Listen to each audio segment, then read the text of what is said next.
a sus patitos, que siempre eran los más guapos de todos.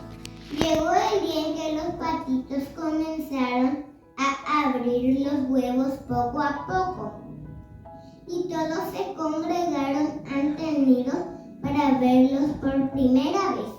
Uno a uno fueron saliendo hasta 6 preciosos patitos, cada uno acompañado de los gritos de alborozo de la señora Pata y de sus amigas. Tan contentas estaban que tardaron un poco en darse cuenta que un huevo, el más grande de los 7, aún no se había abierto. Todos concentraron su atención en el huevo que permanecía intacto. Incluso los patitos recién nacidos, esperando ver algún signo de movimiento. Al poco tiempo, el huevo comenzó a romperse y salió un sonriente pato, más grande que sus hermanos.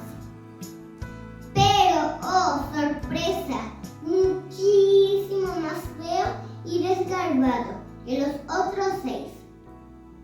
La señora Pata se moría de vergüenza por haber tenido un patito tan feísimo, así que le partió con el ala mientras prestaba atención a los otros 6.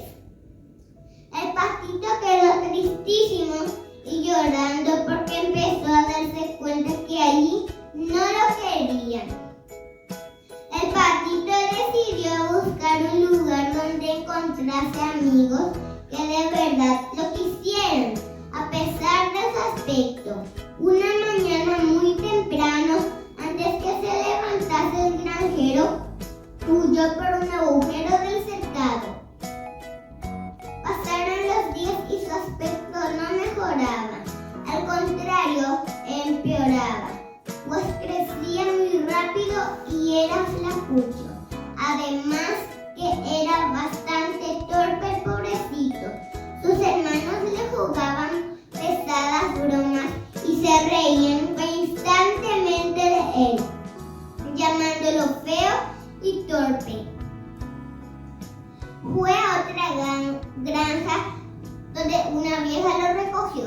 Creyó que había encontrado un lugar donde lo querrían, pero se equivocó porque la vieja era mala y solo quería que al patito le sirviera de primer plato. Huyó de aquí corriendo. Llegó el invierno y el patito feo casi murió de hambre. Tuvo que buscar comida entre el hielo y la nieve. Tuvo que huir de cazadores que pretendían dispararle. Al fin llegó la primavera y el patito feo pasó por un estanque donde encontró las aves más bellas que jamás había visto hasta entonces. Eran elegantes, gráciles y se movían con tanta distinción que se sintió totalmente acomplejado porque él era muy torpe. De todas formas se acercó a ellas y les preguntó si podía bañarse también. Los cisnes eran aves que el patito vio en el estanque. Le dijeron que era uno de ellos y el patito les pidió que no se burlaran de él. Entonces los cisnes le dijeron que se mirara en el estanque y para que viera que ellos no mentían. El patito se introdujo incrédulo en el agua transparente y lo que vio lo dejó maravillado. Durante el largo invierno se había transformado en un precioso cisne y ahora se había convertido en el cisne más blanco y elegante que todos cuantos habían en el estanque. Así fue como el patito feo se unió a los suyos y vivió feliz para siempre. La moraleja del patito feo: no se debe juzgar a alguien por su apariencia, pues la verdadera belleza reside en el interior. Gracias.